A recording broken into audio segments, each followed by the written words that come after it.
warahmatullahi wabarakatuh.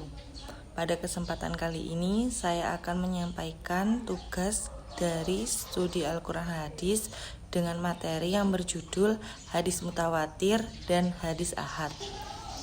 Yang pertama ada hadis mutawatir. Pengertiannya, ada beberapa ulama yang mendefinisikan tentang hadis mutawatir.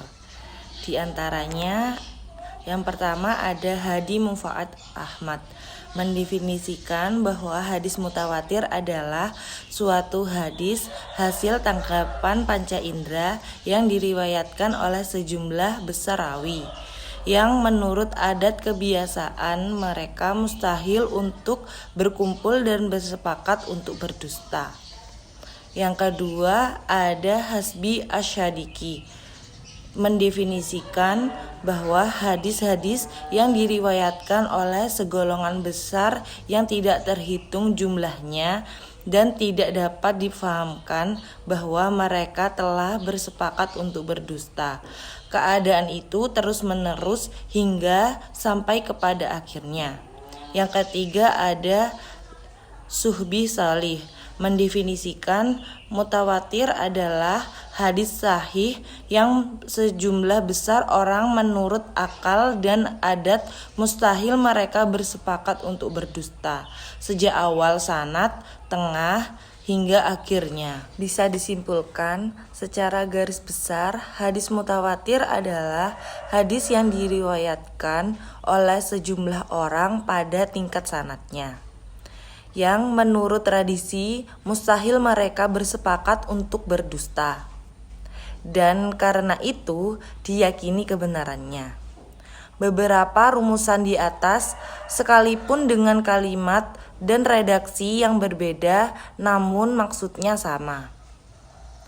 Intinya adalah hadis yang diriwayatkan oleh banyak orang dan di setiap generasi, yang mana orang banyak tersebut mustahil bersepakat untuk berbohong atau berdusta.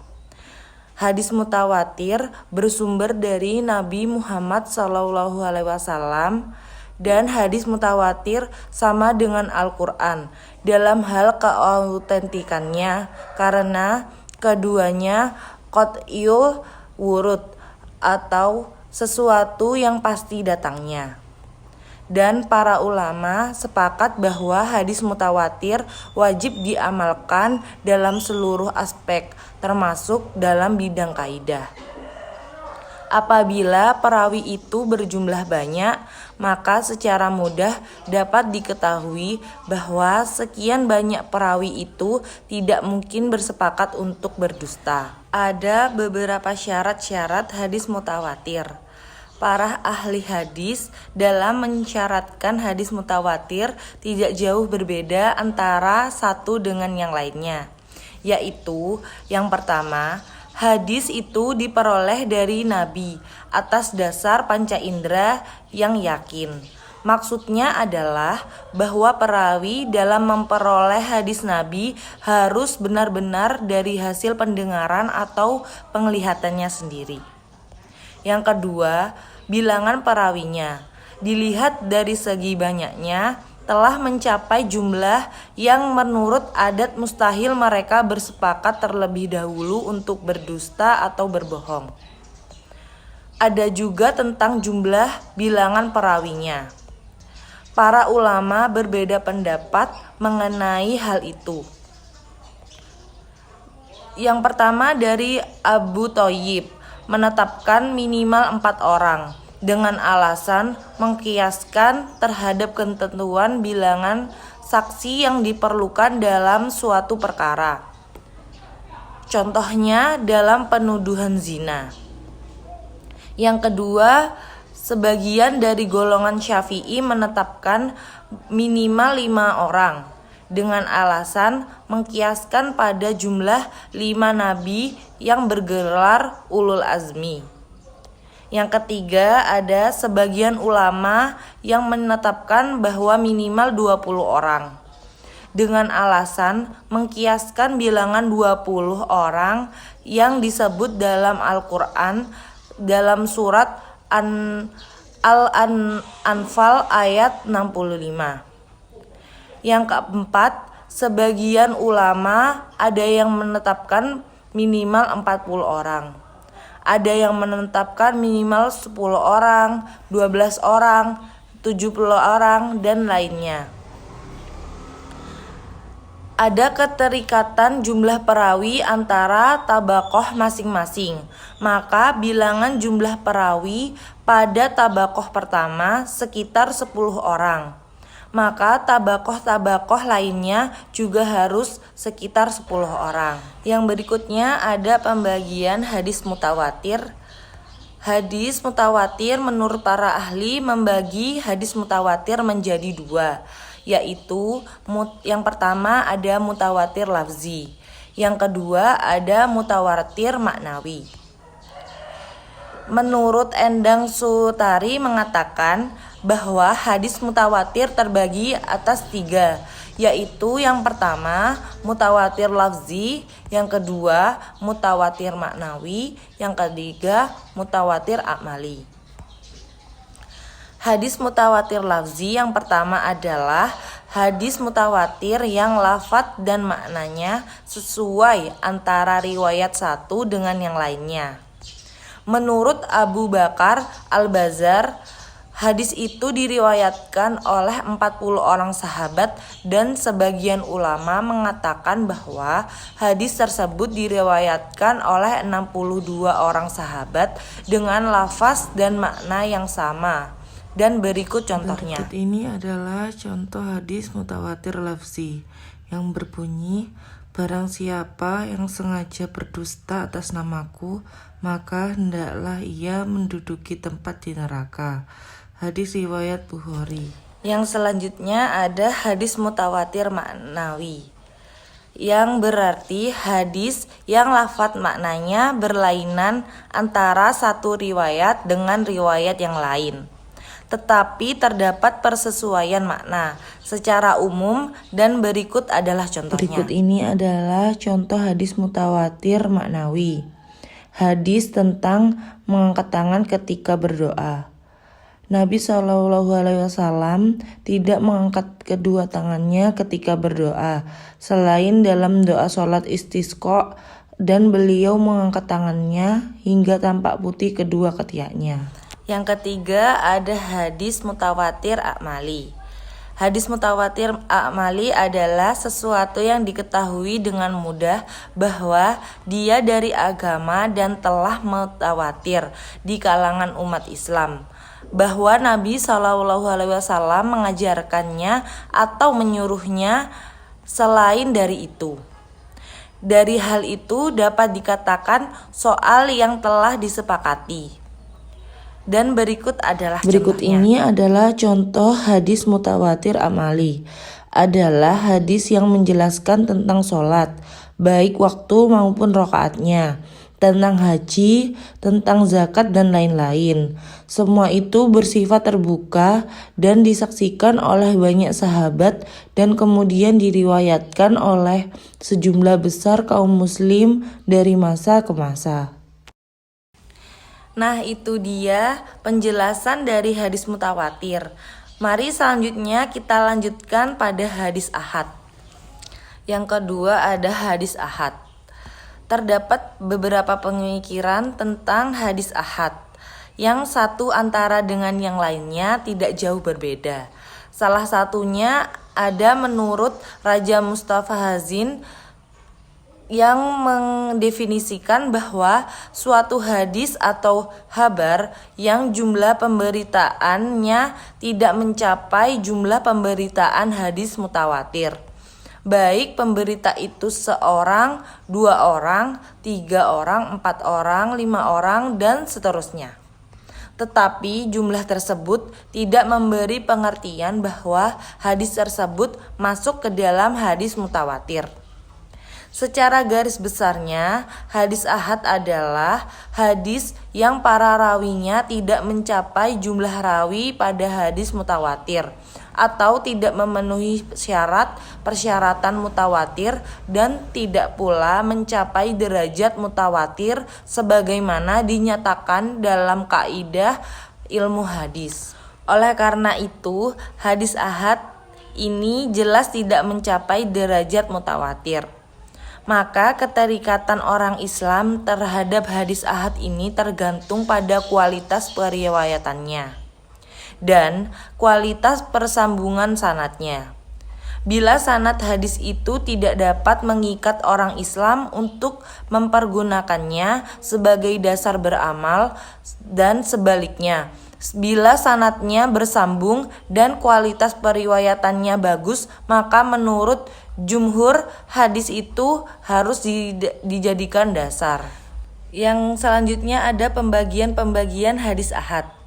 Dilihat dari segi jumlah rawinya, hadis ahad dibagi menjadi 3, yaitu yang pertama ada hadis masyhur, yang kedua ada hadis aziz, dan yang ketiga ada hadis gharib.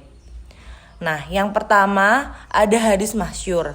Hadis masyhur adalah hadis yang diriwayatkan oleh 3 orang perawinya atau 3 orang atau lebih serta belum mencapai jumlah derajat mutawatir. Hadis masyhur juga disebut dengan hadis mustafid, atau walaupun terdapat perbedaan bahwa pada hadis mustafid jumlah rawinya 3 orang atau lebih sejak tingkatan pertama, kedua sampai terakhir. Sedangkan hadis masyhur jumlah rawinya untuk tiap tingkatan tidak harus 3 orang. Jadi hadis yang pada tingkatannya selanjutnya diriwayatkan oleh banyak rawi, maka hadis itu adalah termasuk juga ke dalam hadis masyhur. Terdapat macam-macam hadis masyhur. Yang pertama, hadis masyhur terbagi kepada masyhur di kalangan para muhaddisin dan golongan ahli ilmu dan orang umum. Yang kedua, di kalangan ahli ilmu tertentu atau ahli hadis saja, ahli fikih saja, atau ahli tasawuf saja, dan lainnya. Yang ketiga, ada masyhur di kalangan orang-orang umum saja. Berikut ini adalah contoh hadis masyhur di kalangan muhaddisin dan ulama lain. Seorang muslim itu adalah orang yang menyelamatkan sesama muslim lainnya dari gangguan lidah dan tangannya. Hadis riwayat Bukhari Muslim. Berikut ini adalah contoh hadis masyhur di kalangan ahli ilmu tertentu atau fiqh. Tidak sah sholat bagi orang yang berdekatan dengan masjid selain sholat di dalam masjid. Berikut ini adalah contoh hadis masyhur di kalangan orang awam saja. Bagi peminta-minta itu ada hak, walaupun datang dengan kuda. Tingkatan hadis masyhur tidak setinggi mutawatir. Kalau riwayat mutawatir mendatangkan ilmu yakin, maka riwayat hadis masyhur membuat hati tenang. Karena orang yakin bahwa informasinya berasal dari Nabi SAW. Yang kedua ada hadis aziz. Hadis aziz adalah hadis yang diriwayatkan oleh 2 orang, walaupun 2 orang rawinya tersebut terdapat pada satu tabaqoh saja. Kemudian setelah itu orang-orang pada meriwayatkannya atau diriwayatkan oleh orang banyak. Berdasarkan pengertian itu, disimpulkan bahwa hadis aziz bukan hanya diriwayatkan oleh 2 orang rawi pada setiap tabaqoh, tetapi selagi pada salah satu tabaqoh saja didapati 2 orang rawi sudah bisa dikatakan hadis aziz. Berikut ini adalah contoh hadis aziz. Dari Anas radhiyallahu anhu, beliau berkata, Nabi Muhammad SAW bersabda, "Tidaklah seorang di antara kalian beriman, sehingga aku menjadi orang yang paling dia cintai, dibandingkan ayahnya, anaknya, dan seluruh umat manusia." Hadis riwayat Bukhari dan Muslim. Ibnu Hibban Al-Busti berpendapat bahwa hadis aziz yang hanya diriwayatkan oleh dan kepada 2 orang perawi sejak dari lapisan pertama sampai pada lapisan terakhir tidak sekali-kali terjadi.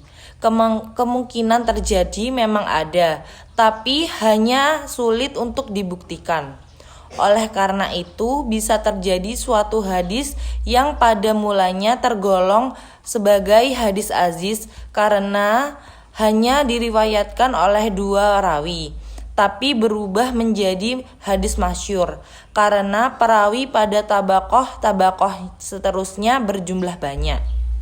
Hadis aziz ada yang sahih, hasan dan dhaif tergantung pada terpenuhi atau tidaknya ketentuan-ketentuan yang berkaitan dengan hadis sahih, hasan dan dhaif, sebagaimana halnya hadis masyhur. Yang ketiga ada hadis gharib. Hadis gharib adalah hadis yang sanadnya terdapat seorang yang menyendiri dalam meriwayatkannya, di mana saja penyendirian dalam sanad itu terjadi. Maksudnya, penyendirian perawi bisa berarti yang pertama mengenai personalnya, yaitu tidak ada orang lain yang meriwayatkannya selain dia sendiri. Atau yang kedua mengenai sifat dan keadaan perawinya, yaitu perawi itu berbeda dengan sifat dan keadaan perawi-perawi lain yang juga meriwayatkan hadis itu. Berikut adalah contoh hadis gharib. Bahwa Rasulullah SAW memasuki kota Mekah pada saat penaklukan dengan memakai topi besi. Tatkala beliau melepasnya, ada seorang datang kepada beliau dan berkata, "Ibnu Hatal bergantung pada kain Ka'bah." Beliau bersabda, "Bunuhlah dia." Dilihat dari bentuk penyendirian perawi tersebut, maka hadis gharib dapat digolongkan menjadi 2. Yang pertama ada gharib mutlak dan yang kedua ada gharib nisbi.